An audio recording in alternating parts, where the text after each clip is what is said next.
Kita ke informasi, Indonesia harus puas bermain imbang kala menjamu Palestina pada FIFA Matchday. Meski mendominasi, skuad Garuda harus puas bermain imbang 0-0.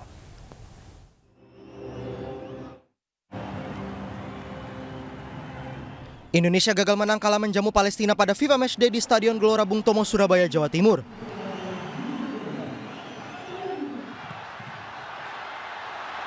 Indonesia lebih banyak menekan dimulai pada menit ke-18 lewat Dimas Derajat, namun tembakannya bisa diamankan kiper Palestina, Rami Hamadeh.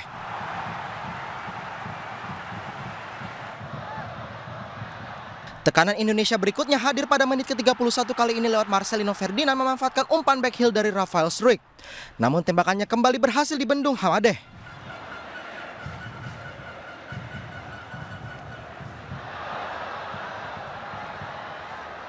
Marcelino kemudian kembali mendapat peluang pada menit ke-41 lewat tembakan jarak jauhnya, tapi Hamadeh lagi-lagi sigap melakukan penyelamatan. Skor kacamata bertahan hingga jeda.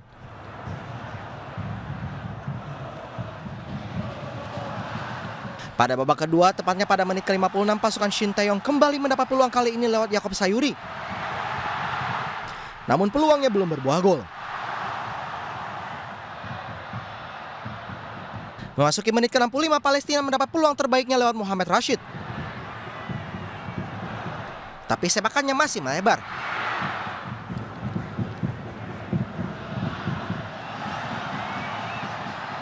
Hingga peluit panjang dibunyikan, kedua tim gagal mencetak gol dan laga berakhir imbang 0-0. Indonesia selanjutnya akan melanjutkan FIFA Matchday dengan melawan Argentina pada 19 Juni, sedangkan Palestina akan menghadapi China pada FIFA Matchday 20 Juni mendatang.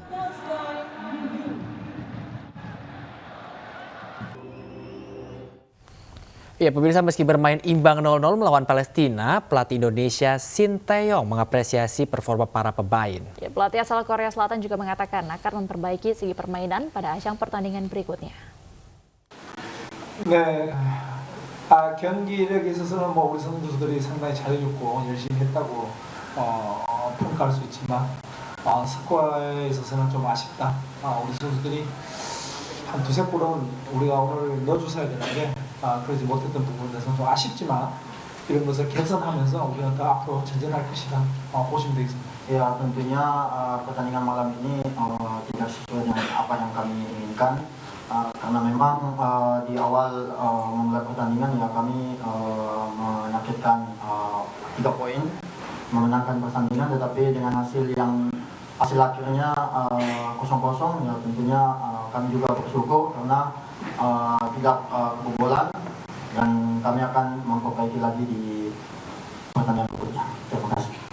Pemirsa, Ketua Umum PSSI yang juga Menteri BUMN Erick Thohir menjawab pertanyaan warganet, apakah Lionel Messi ini akan datang ke Indonesia saat timnas melawan Argentina 19 Juni nanti. Erick Thohir juga menyatakan bahwa sepak bola dunia memberikan apresiasi karena Indonesia dapat mengundang timnas Argentina. Hal ini disampaikan Erick Thohir dalam program The Prime Show with Aiman berikut ini. Selalu di sepak bola itu ya netizennya ini luar biasa harapannya, karena ya memang bolanya mungkin makin bagus ya, jadi harapannya tinggi. Jadi 32 tahun loh off. Nama-nama ini berkembang, tapi selalu saya sampaikan saya tidak mau menjadi ketua umum atau figur yang menjanjikan sesuatu tanpa bukti, janji. Jadi tentu dengan sangat menyesal, sama ketika orang nanya apakah Messi datang atau tidak, saya jawabnya lalu apa? Yang kita undang, Ini jangan dijawab dulu nanti. yang kita undang apa? Tim Argentina, ya. Tetapi kita berdoa Messi-nya sejak awal loh. Pergi, mendarat, alhamdulillah. Nanti kita berdoa lagi, main alhamdulillah. Sama, direktur teknik kalau kita bilang level-levelnya seperti itu, kita sedang melihat beberapa CV yang sedang kita pelajarin. Kemarin saya sempat interview beberapa kali ya di sana. Tetapi tentu saya mau cari figur yang pas. Kenapa? 2 pelatih ini, Coach Shin Tae-yong, Coach Indra Shafri merupakan yang senior. Jadi mesti juga membawa direktur teknik yang mereka ngerti membawa value added untuk mereka. Jadi tidak hanya direktur teknikan gitu. Dan yang paling penting saya mencari direktur teknik ini yang bisa menjaga ya performance tim nasional, juga membuat sesuatu khas bermain sepak bola Indonesia. Karena kalau kita lihat Ya, di Inggris ada modelnya, di Brazil ada modelnya. Kalau kita lihat sepak bola Jepang dan Korea pun beda stylenya. Nah, kita harus mencari kita apa modelnya gitu. Cocok jadi politisi, bicaranya sudah diplomatis. Pantas jadi cawapres nomor 1. Tapi saya mau tanya, cawapres nomor 1 buat Pak Ganjar, Pak Prabowo, atau Pak Anies, atau ada yang lain? Nanti saya mau tanya juga soal itu. Boleh dong, politik ya. Jadi bicara macam-macam nih. Kita masuk ini eksklusif nih, pemirsa nih ya, eksklusif di ruang ganti Argentina. Kita akan lihat nanti di dalam bagaimana kemudian ruang ganti Argentina. Adakah hal yang istimewa misalnya karena nih kalau Messi datang insya Allah Bismillah gitu ya. Kita berdoa. Kita berdoa. Walaupun kita undang tim Argentina ya. Iya. Bukan Messinya Bukan, Ansih, kalau gitu kita undang Messi and All Star. Nah, itu beda lagi ya. Oke, ini tim Argentina. Ini pertandingan bersejarah antara Indonesia dan Argentina belum tentu terulang loh. Mau 10, 20, 30 tahun lagi belum tentu terulang. Juara dunia ranking 1. Iya. Belum tentu nanti Argentina juga juara dunia dan ranking 1 gitu. Dan diundang ke Indonesia. Dan paling penting pola pikir bahwa semua FIFA Matchday itu sangat mahal buat Indonesia karena apa? Mencari poin. Mencari poin. Sama Palestina mencari poin. Palestina itu ranking 93 loh. Kita 149. Jauh. Ya. Nah, jadi semua pertandingan FIFA Matchday itu sangat penting. Tiga fungsinya. Satu, ya, melatih mental. Oke. Pemain Indonesia itu bisa berhadapan dengan pemain besar. Dan itu mahal harganya. Kenapa? Supaya apalagi pemain muda, pemain ini dia akan merasa, oh, saya yakin saya bisa. Yang kedua, kembali bahwa dunia melihat sepak bola kita bangkit dari tidur, bangun dari tidur. Ini mahal. Ya, saya dengan Argentina datang, sekarang apresiasi berita di seluruh dunia. Kemarin saya ke Liga Champion, ke Jerman, mereka bilang, wah, luar biasa. Mereka udah dengar semua ya?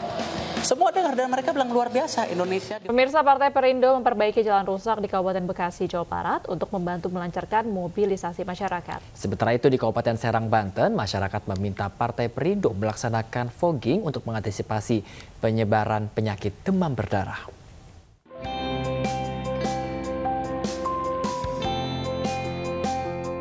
Bacalek DPR RI Dapil 7 Jawa Barat Denny Dolfiwala dan Bacalek DPRD Kabupaten Bekasi Dapil 1 Anita Karolin Bakau bersama masyarakat bahu-membahu memperbaiki jalan rusak di Kampung Cilampayan, Desa Pasir Sari, Kecamatan Cikarang Pusat, Kabupaten Bekasi.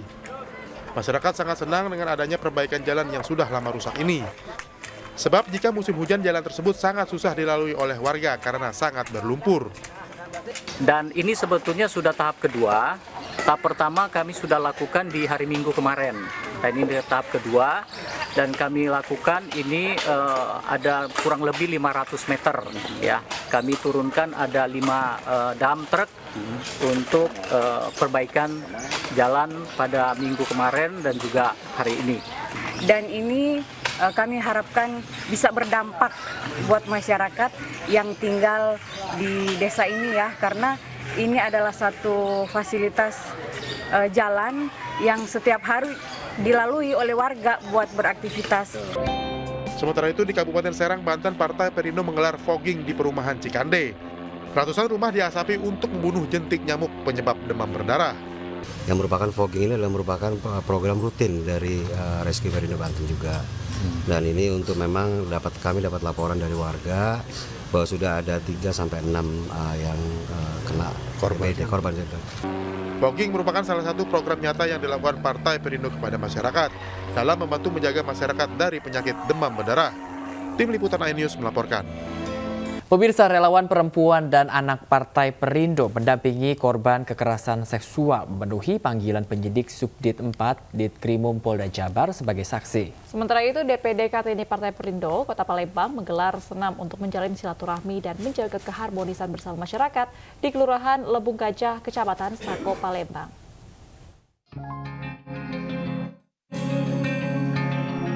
Didampingi keluarga dan relawan perempuan dan anak Partai Perindo, korban kekerasan seksual mendatangi Gedung Pelayanan Perempuan dan Anak Polda Jawa Barat untuk melengkapi berita acara pemeriksaan. Keluarga korban berharap proses hukum berjalan lancar dan membuahkan hasil dengan ditangkapnya pelaku. Harapannya untuk kedepannya pelaku segera ditangkap, sesuai undang-undang yang berlaku di Indonesia. Hanya mendampingi korban karena ada panggilan sebagai saksi. Segera lengkap di Polda semua, bisa langsung masuk ke pengadilan, bukti-bukti pun lengkap dan pelaku bisa ditangkap dan dihukum yang seberat-beratnya sesuai dengan yang dilakukan pada korban. Sementara itu, untuk menjalin rasa solidaritas dan kekeluargaan, pengurus dan kader DPD Kartini Partai Perindo Kota Palembang melaksanakan senam sehat ceria bersama warga di Kelurahan Lembung Gajah, Kecamatan Sako, Palembang. Bagus, banyak menolong masyarakat kecil, seperti jual-jualan, banyak dibantu, kayak tempat-tempat penjualan itu banyak dibantu oleh Partai Perindo. Jadi kami juga akan memperkenalkan Partai Perindo ke ibu-ibu yang ada di sini, sekaligus juga kami akan mempromosikan Partai Perindo di kelurahan ini. Kegiatan ini juga untuk mensosialisasikan Partai Perindo agar masyarakat lebih mengenal partai yang dikenal sebagai partai modern dan peduli rakyat kecil. Tim Liputan iNews melaporkan. Senam pagi. Senam pagi, betul banget. Nah, tapi tahu nggak sih pemirsa bahwa jika di Jakarta ini ada olahraga yang cukup menyenangkan sekaligus bisa memicu adrenalin. Namanya adalah bungee workout namanya. Nah, Anda penasaran seperti apa? Nih, yang berikut ini.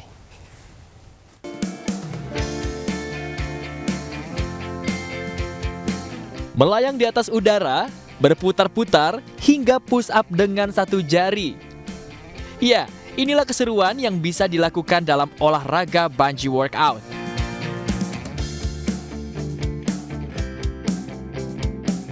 Sekilas olahraga ini mirip dengan bungee jumping. Namun, bedanya olahraga ini dapat dilakukan di dalam ruangan. Sebelum melakukan olahraga ini, para peserta terlebih dahulu harus paham memasang cord tali pengaman. Setelah semua telah terpasang, pemanasan pun dilakukan agar tidak terjadi kram ketika melakukan gerakan. Untuk pemula, hanya diajarkan gerakan-gerakan dasar, namun cukup membuat peserta kesulitan karena membutuhkan mental serta keseimbangan yang bagus. Jika sudah mahir, para peserta dapat melakukan gerakan-gerakan atraksi seperti meloncat, terbang, melayang-layang, berputar-putar sambil menari hingga jungkir balik. Kendati terlihat cukup sulit dan memicu adrenalin, namun olahraga yang berasal dari Thailand ini ternyata cocok untuk semua usia, mulai dari 14 tahun hingga 60 tahun. Selain bisa membakar kalori dan membuat tubuh menjadi bugar, latihan ini juga dapat melatih keseimbangan tubuh. Intensity low impact. Jadi high intensity adalah olahraga berintensitas tinggi yang membakar kalori lebih efektif, dan low impact. Jadi aman untuk persendian dan lutut sehingga bisa untuk segala usia. Untuk asalnya sendiri originally dari Thailand, tapi untuk equipment-nya semuanya kita impor dari Europe. Awalnya sulit banget, tapi setelah beberapa kali pertemuan sih udah terbiasa sih, udah mulai terbiasa aja. Banget, enjoy sih. Kan kita kan olahraga kan buat fun ya. Nah, bagaimana dengan Anda pemirsa? Penasaran ingin mencoba olahraga yang satu ini? Anda bisa datang ke studio bungee workout yang ada di kawasan Pondok Indah, Jakarta. Dari Jakarta, Ranisa Jaya, iNews melaporkan. Habis olahraga kita jalan-jalan pemirsa. Kampung Wisata Purbayan, Kota Gede, Yogyakarta adalah kampung pusaka dan peninggalan situs sejarah Kerajaan Mataram. Nama Purbayan sendiri diambil dari nama Pangeran Purbaya, anak dari Panembahan Senopati Raja Mataram Islam. Di tengah suhu politik yang menghangat, Menparekraf Sandiaga Uno mendatangi kampung wisata Purbayan dan memuji potensi kampung wisata Purbayan. Kota Gede dalam beberapa dasawarsa terakhir juga terkenal akan pengrajin perak yang masih produktif. Menjaga tradisi Kota Gede yang dikenal luas sebagai kota perak. Menparekraf kembali mengingatkan Anugerah Desa Wisata Indonesia salah satu lokomotif penggerak kebangkitan ekonomi dan pariwisata berkelas dunia pasca pandemi. Untuk bagi para generasi muda yang lagi suka healing, ini adalah destinasi. Ya pemirsa, bagi Anda yang vegetarian atau pecinta sayuran harus coba menu yang satu ini. Ya, menu sayuran yang satu ini diolah dari aneka sayuran hidroponik yang katanya langsung dipetik dari greenhouse. Seperti apa lezatnya? Yuk kita lihat liputannya.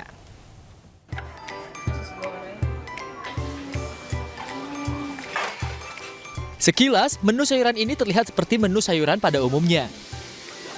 Namun ada yang berbeda dari menu kedai alam Cihedeng, Bandung Barat ini. Sayur yang digunakan di restoran ini merupakan aneka sayuran hidroponik yang dipanen langsung sebelum diolah. Sayuran yang digunakan ialah perpaduan antara jenis naibai, pakcoy, pagoda, dan caisim. Sayuran tersebut kemudian dioseng sekitar 5 menit dengan campuran beberapa bumbu, rempah, serta kaldu penyedap rasa. Oseng sayur sehat hidroponik ini pun siap untuk disajikan dan disantap. Untuk menyantap aneka sayuran ini, menu tahu cabai garam menjadi pilihan yang tepat dan membuat oseng sayur hidroponik ini semakin nikmat untuk disantap. Ini untuk oseng sayur sehatnya itu dari sayuran hidroponik yang pasti rasanya renyah, juga enak, pokoknya beda sama sayuran lainnya. Sama ini dipetik langsung fresh dari greenhouse-nya langsung. Kebetulan ngambilnya juga sayurannya menanam sendiri dengan sayuran hidroponik yang ada di greenhouse. Ini kita Untuk menu oseng sayur sehat hidroponik dibanderol dengan kisaran harga Rp20.000 dan tahu cabai garam Rp25.000. Bagaimana? Anda tertarik untuk mencoba menu sehat ini? Dari Bandung Barat, Yuwono Wahyu, iNews melaporkan.